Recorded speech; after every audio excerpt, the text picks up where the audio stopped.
E aí, fera, beleza? Certinho? Joinha? Olha só!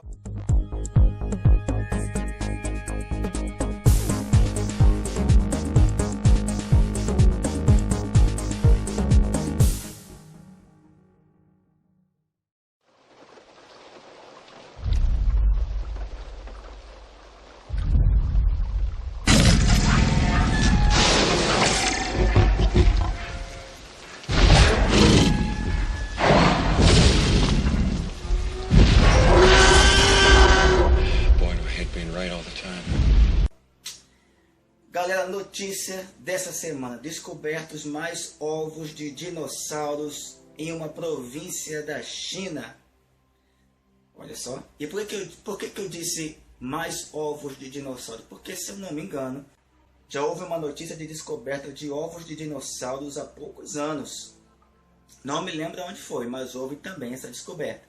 E o que eu fico me questionando é: o que isso significa? Várias perguntas podem vir ao teu pensamento. Será que tem ovos de dinossauros com pequenos embriões de dinossauros ali por dentro? Será que os dinossauros estão vivos ali, conservados de alguma forma? A resposta é não. Seria possível, através desses ovos, recriarmos dinossauros? A resposta seria não sei.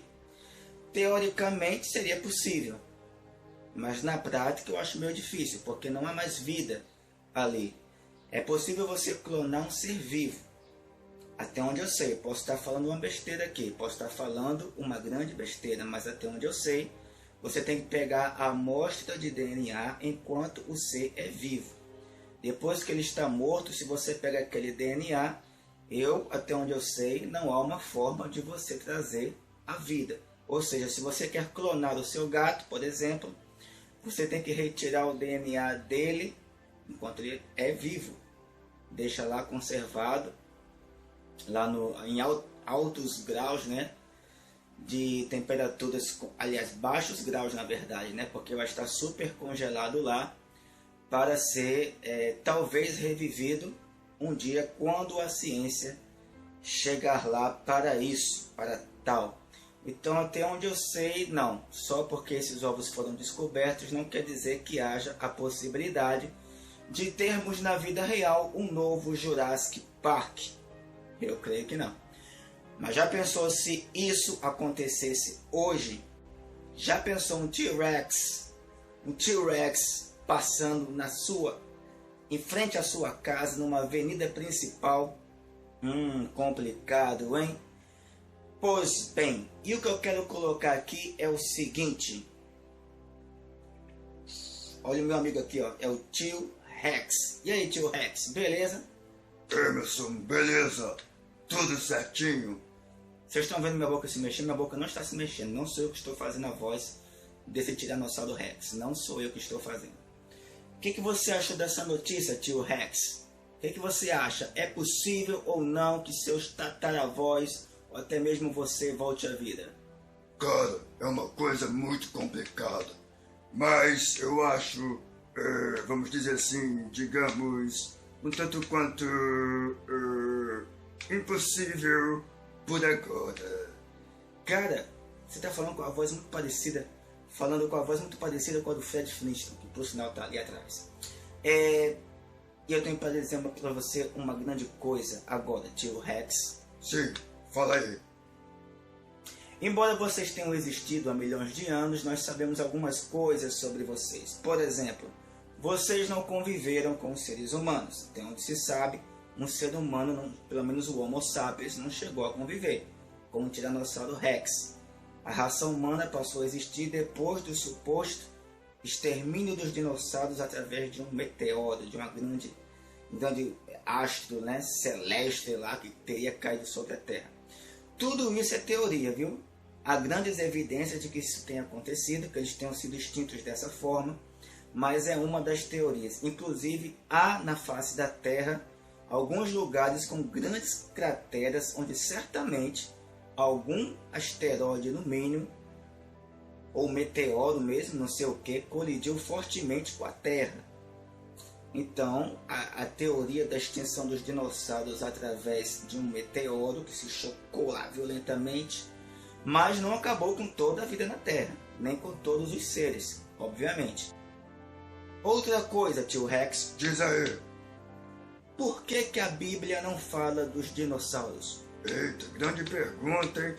Gostei, cara. Por que não fala, hein? Olha, seria um pouco querer demais da Bíblia que ela lá tivesse a palavra dinossauros, porque a palavra dinossauros é uma palavra relativamente recente na história da humanidade.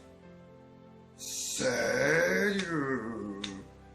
Sim, olha, aliás, até a própria existência dos dinossauros não era sequer questionada, porque só começaram a ser encontrados vestígios desses grandes seres há poucos séculos atrás. Então é um pouco demais querer que a Bíblia fale, né, sobre isso aí, porque não é o foco da Bíblia. Não é o foco da Bíblia falar sobre pré-história, sobre grandes fatos da humanidade, não. O foco da Bíblia é narrar o que aconteceu ao povo de Deus. Então, quando diz lá que Deus criou o mundo em 6 dias, nós temos que lembrar isso numa linguagem, entender isso numa linguagem teológica. É, legal, cara. Linguagem teológica. O que significa?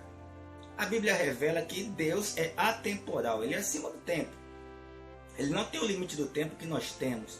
No céu, a passagem do tempo é diferente do que daqui. Então, o que aqui pode durar séculos, no céu dá a impressão que foi apenas uma noite de sono. Não tem, por exemplo, quando a gente dorme uma noite bem dormida, que a gente não vê o tempo passar? É mais ou menos essa essência de ideia que existe no lado espiritual. Não existe essa noção de tempo. Oh, legal. Mas o que fala aí dos dinossauros? Eu já disse que não vai falar praticamente nada, não é o foco da Bíblia. No entanto, a Bíblia cita sim a existência dos grandes animais. Opa, legal, Emerson, legal. Eu vou ler um pouquinho a Bíblia e depois eu volto. Beleza, tio Rex. Bom, continuando aqui nossa conversa, outra pergunta interessante aqui que caberia a nós. Quanto tempo Deus criou o mundo? Primeiramente, eu quero deixar uma coisa bem clara, chamar a sua atenção aqui. De todos os relatos dos livros sagrados de várias religiões sobre a criação do mundo, a Bíblia é a que mais se aproxima do que a ciência teoriza com mais convicção. Eu lembro que também tudo sobre a criação do universo, muita coisa ainda é teoria. Até a evolução das espécies, como surgiu o ser humano, como surgiu a vida, tudo ainda é teoria. Mas a teoria mais aceita é que os dinossauros surgiram há milhões de anos, o ser humano depois de muitos anos também. Mas para entender o seguinte, a Bíblia fala que Deus criou o mundo em 6 dias, a ciência relata a existência do universo há 6 bilhões de anos, por aí. Como conciliar? A Bíblia fala que no Salmo diz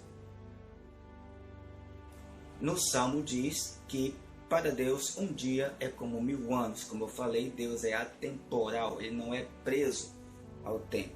Então Deus é atemporal. Um dia para ele é como 1000 anos, é como 1 milhão de anos, é como 1 bilhão de anos. Então, numa linguagem teológica, 6 dias podem ser entendidos tranquilamente como 6.000 anos, 6 milhões de anos, 6 bilhões de anos. É apenas uma linguagem teológica. Deus pode ter feito em 6 dias? Sim. Pode ter dado tempo ao tempo, 6 bilhões de anos?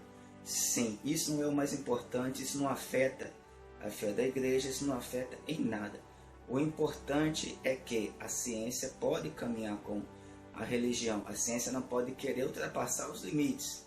Tem vezes que a ciência quer ultrapassar limites. E os próprios cientistas muitas vezes percebem isso, que é a chamada ética. Né? Então a ciência tem limites, ela não sabe tudo. Né? Por mais que a ciência saiba hoje, é muito pouco. Parece que é muita coisa, mas na verdade é muito pouco. Então eu quero terminar esse vídeo lembrando a vocês desses ovos que foram aí encontrados. Não há a mínima chance, pelo menos hoje, de recriarmos dinossauros. E se alguém um dia quiser fazer isso, é uma loucura. Tá aí Steven Spielberg para mostrar para nós o perigo de querer se fazer essa experiência. Essa atitude de querer trazer à volta os dinossauros. São animais fascinantes, Não acho assim bonito, né? Não tem beleza, essas coisas, mas são fascinantes, porque são seres bem diferentes do que nós conhecemos hoje.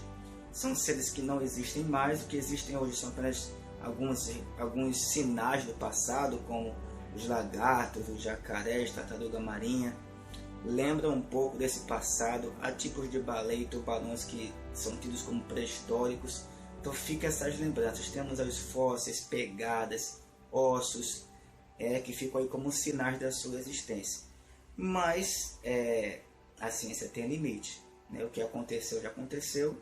Viver no passado hoje não daria mais certo convivermos com dinossauros, pelo menos com muitos deles. Então termina aqui o vídeo, deixando claro para vocês que ciência e religião pode caminhar sim.